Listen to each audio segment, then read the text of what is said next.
BRUCAST is back, baby. But the way I looked at it is that the real drama was what was going on in his head when he knew his blood sugar was going low and he had a good chance of passing out in front of all those fans. And then his secret would have been open. My So, gosh. so when I came home, I started telling that story, and people were amazed by the story. But I discovered that people really don't understand diabetes well at all. But what was even more amazing was that people asked me about type 2. I could talk about type 1 because I had it for all those years. But when they asked me about type 2, I discovered that what I believed about type 2 was largely wrong. And I figured, well, somebody like me has it all wrong, then our whole society has got a real problem with this because this misinformation is so common and so thoroughly believed that it's unfair. It causes a stigma, causes people not to talk about diabetes, not to get treatment for it. And there's a lot of bad that comes with this information. So what did you got wrong about type 2? Sorry. What Oh, did what you? did I have wrong? Yeah. I like most people, Bruno. I believe that people got it because they were overweight. In fact, my kids would ask me about type 2, and I'd tell them, all they got to do is lose some weight, and it goes away. Well, that is totally not true. But that's typically what people think. People also think that you ate too much sugar, and that's what causes it. But that's not true either. Controlling your weight and controlling your sugar intake are certainly parts of dealing with diabetes, but they don't initiate it. What initiates is your genetic predisposition, basically.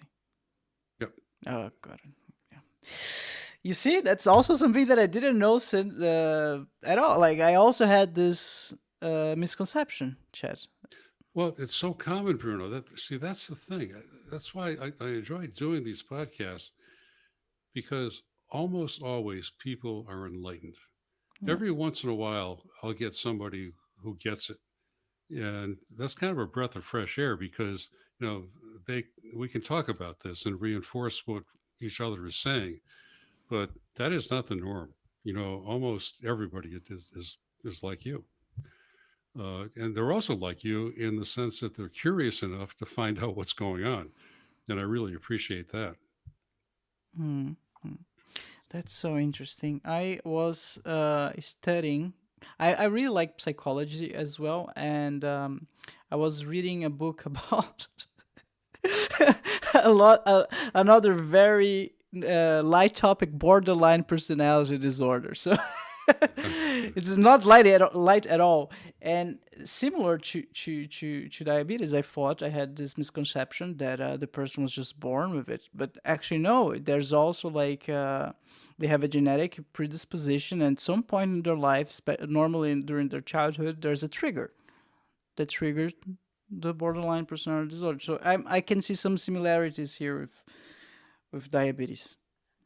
There's a lot of that. I just heard a big story about cancer, and there was one gene, at least one gene that they have found that runs in families, and there's a huge preponderance of cancer in those families. So Right. I don't know how recent that is. The article I just read that, but I don't know how long that research has been out there. But Hmm. yeah, genetics has a lot to do with a lot of things. And it's important not to feel guilty about it, because as we talked earlier, like you're just born with it, so why have a stigma or shame about it? Like